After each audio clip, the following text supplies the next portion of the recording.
So okay, yun. KGX, kamusta kayong lahat? Kamusta yung mga coins nyo? Ako, una, pakita ko lang sa inyo. Nag-withdraw tayo, bumili tayo ng XRP. No? Alam niyo naman, XRP pan tayo mga idol. Once nakikita ko yung XRP na bumabagsak, bumibili tayo niyan mga lods. No? So check lang natin ngayon. Pakita ko lang syempre yung ating withdrawal mga idol. Para transparent tayo. Ito, negative 1,758 yung binili nating XRP, kaya medyo mababa ang ating spot ngayon. So syempre papalago na naman tayo, no? Na naman tayo si palago. So syempre subukan natin mag future ulit. Syempre ang ginagamit natin ay copy trading sa BitGet. So pasukin nyo na yan, subukan nyo na yan. And then ngayon may margin tayo. Ito free lang to ha. Free USDT nga pala, no? Sa mga magsa-sign in at magdi-deposit sa BitGet, may makukuha kayong free 10 USDT. Basta mag-deposit kayo mga idol. Makikita nyo yan, no? Merong mga task na gagawin yan. At least kahit paano, libre lang yung trade nyo mga idol. No, kunin nyo yan yung mga ganyan. Kasi minsan may mga trial fund, sayang. Diba? Tapos at least makapag-trade kayo ng libre mga lodi. And then palabas ang launchpad, no?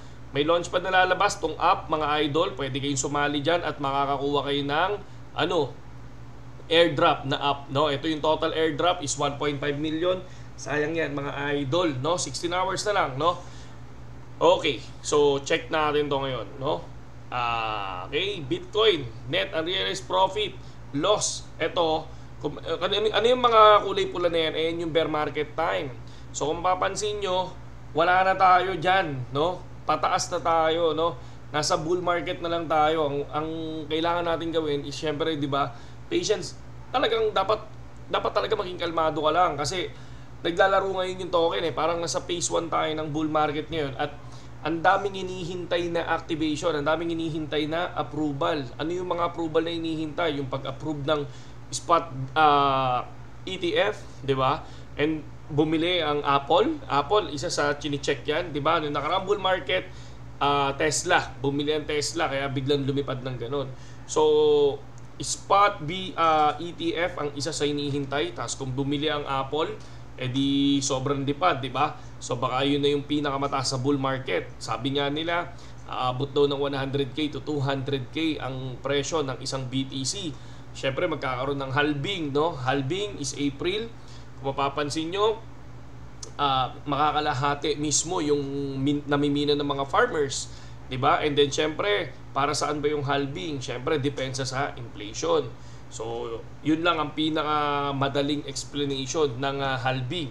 And then, ang BTC chart, sabi nga nila, ito yung pinaka-charting, once na pumalo yan dito sa baba, no? So, babagsak yan sa 41,700. Yun yung sinasabi nila. And then, ito talaga, no? Lahat na nag-chart na ganito, na lahat ng pina-follow ko nangyayari mga idol, no, nangyayari. Pero ito, once daw umangat, no, pag pumalo dito yan sa area na yan, biglang lilipad. So ito yung time na wag ka munang hinahinay lang, wag ka munang mag-trade. Tingnan mo muna kung saan na malapit yan. Kung malapit na ba yan sa mismong resistance, ayun na yun. Doon ka biglang maglagay ng position. Pero ingat lang. Ngayon, sabi nila, pwede daw biglang lumipad dyan, no? Ang dami nagsasabi na lilipad ang BTC, no? Ngayon, ngayon. Sabi nga nila, end of December 2023, lilipad ang BTC hanggang 45,000, mga idol. Naniniwala ba kayo doon? No? Comment nyo sa ilalim kung naniniwala kayong lilipad ang BTC ngayong December ng 45,000, mga lodi. And then, syempre, babala ni Crypto, sabi niya, thank you Fed for the pump, no? I will only get excited kapag daw ang Bitcoin ay nahigitan niya na yung all-time high niya ngayon 2023 na 44,700. So ibig sabihin, pag dumiretso yan ng 44,700, makikita natin ang 45k. So hanggat hindi, no? Hanggat hindi daw lumalagpas diyan, no? Hindi pa niya nakikita ang 45k, sabi niya. And then naniniwala siya dun sa CME gap na hindi siya naniniwala, hindi siya fan sa CME gap, pero yun ang tingin niya, babagsak pa ang BTC. Yun ang tingin niya, kaya tinitingnan natin yung mga iba't ibang pananaw. So sabi nila lilipad, Pero si MM Crypto, ang sabi niya, hanggat hindi niya nakikita ang 44,700, hindi siya naniniwala. Pero ito, kung mapapansin nyo, yung lipad nito, lagpas, no? 45,000. Tingnan natin yan, mga idol. Ako, naka-hold lang ako, pero ang gusto kong bilhin na token, mamaya sabihin ko. And then ito, Ronin Daily. So, Axie Infinity naman tayo, mga idol, no? According to CoinGecko, no? More than 75% crypto project stop building, but Axie Infinity never stop building the universe for years, no? The team has been committing code almost every day, mga idol. Totoo yan, hindi talaga tumigil ang Axie Infinity sa pagtatrabaho. Parang YGG yan. Tulad ng sinabi nga ni Go Crypto, simula nung nalaglag ang coin, hindi sila huminto nagtrabaho. Nag-start sila, diyan nagsimula yung build mga idol. And then, SLP ang isa sa magiging token ko ngayon. Kung mapapansin nyo, naglalaro ang SLP. Naglalaro siya, no? So, titingnan natin yan. Tingnan nyo kagabi, 0.16, ngayon 0.17. So, mapapansin nyo kung trader kayo, edi kumita na kayo ngayon, mga idol. Ngayon, marami nagsasabi, AGX, ano ba yung bibilin namin? Nasa mid tayo ng bull, mga idol.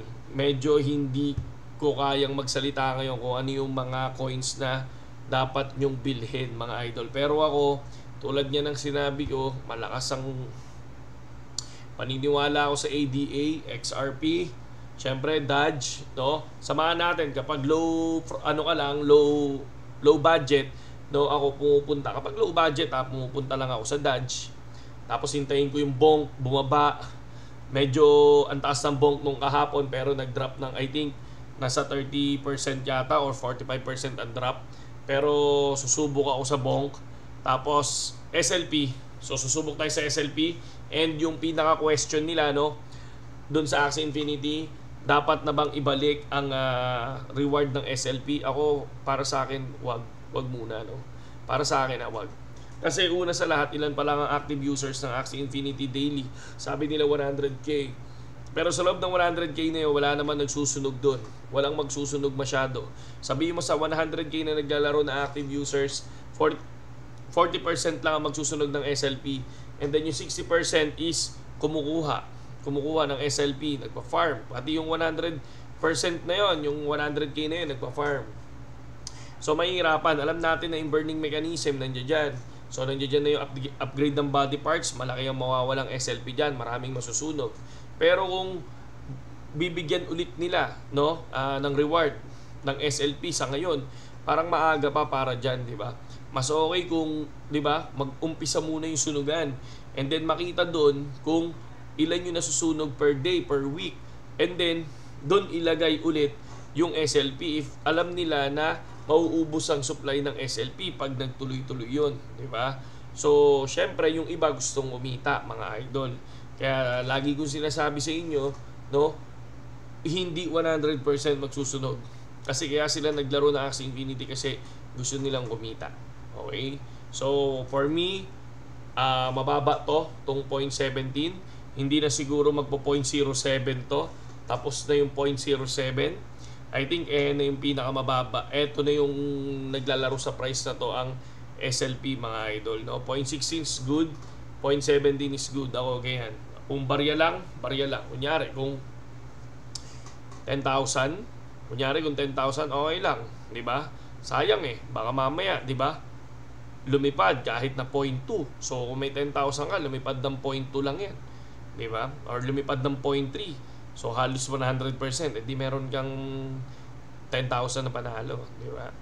So yun lang sa ngayon, KGX. Para sa akin, lilipad dyan. AXS, RON, SLP. Berry, medyo wala pa akong tiwala sa Berry, pero ito, I think SLP, syempre, yan yung gagamiting pang burn. At maraming bibili niyan kapag gano'n yung nangyari, no? So umangat lang yung volume ulit ng Axie daily active users.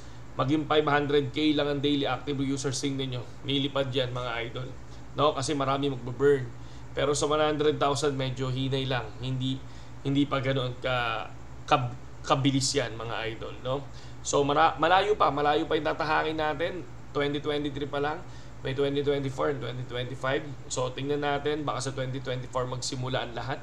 no? Baka bigla dyan lumipad dyan, di ba? So ngayon, medyo mababa pa to, no, para sa akin, ha. Hindi financial advice, mga lodi. Sa mga gustong pumasok, no, sa BitGet, copy trading, at mag-ipon dito ng token, no, welcome kayo dyan. Gamitin nyo lang yung link natin sa description, okay?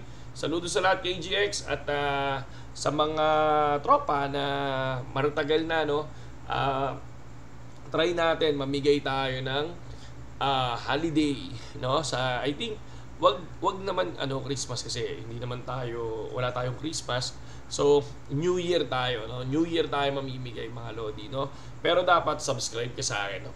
Subscriber kita, okay? Saludo sa lahat.